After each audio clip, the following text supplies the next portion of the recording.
Timon geze pour nous, Timon. Geze pour nous. Geze pour nous. M'habiller pour tout comme moi, chérie.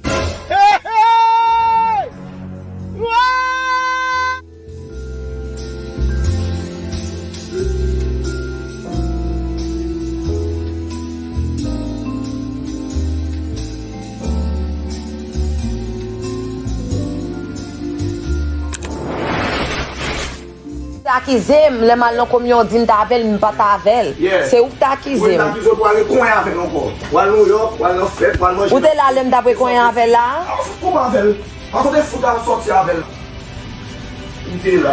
Wow. But Jeff is not the problem. I'm not with Jeff. Me and Jeff are friends.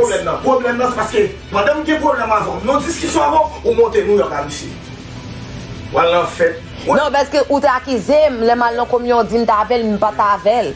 C'est où t'as accusé? Où t'es là, l'aime d'après qu'on avec là?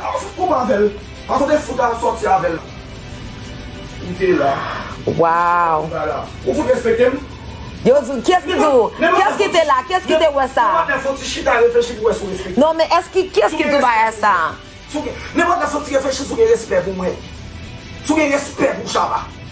Okay, but let me tell you something. If it's not Jeff, it's gonna be. Let me tell you something. If it's not Jeff, it's gonna be somebody else. Yeah, but if it's not Jeff, it's gonna be somebody else. But this, I know it's been 14 years.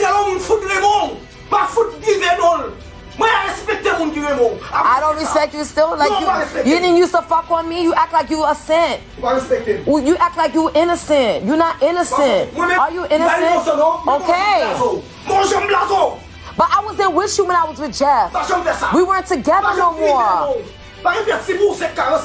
Yeah, but me and you weren't together. You was the one going around telling people you left me. Look how Saturday Mito see me. Mito said, oh, Shabba said he was done with you. Shabba said he was finished with you.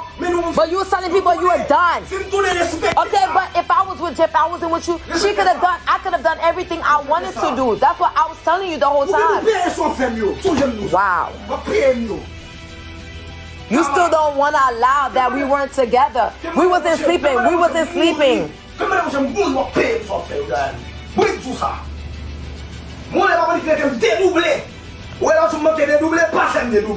For Jeff? So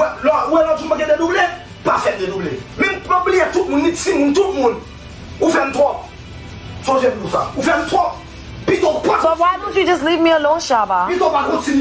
Why don't you just leave me alone if it's the problem? Who told you I went to New York with Jeff? That's what who said I went to New York with Jeff? That's what you said. I'm repeating what you said. No, you said I went to the communion with him. I didn't go to the communion with Jeff. Jeff was already at the communion.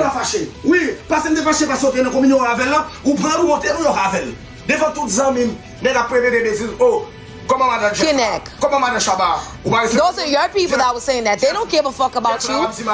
But they don't care about you. They don't care. But they don't care about you. They don't care about you. They don't give a fuck about you.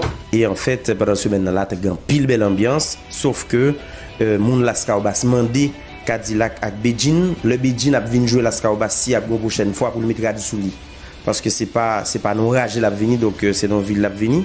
Et moun yo te gardé le cap jeu Orlando et le débarquer avec un petit bail sous lui comme si m'dadou c'est la Cali la balé. Donc nous mandé Beijing à Cadillac. Le a venu jouer pour Laskaobas, c'est pour faveur, il a venu faire moun yo payer pour venir jouer.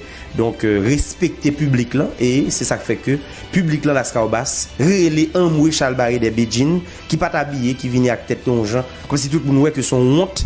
Parce que il y a une gens dehors et donc ils traité moun comme si vinn son paquet moun en dehors par contre les moun habillés.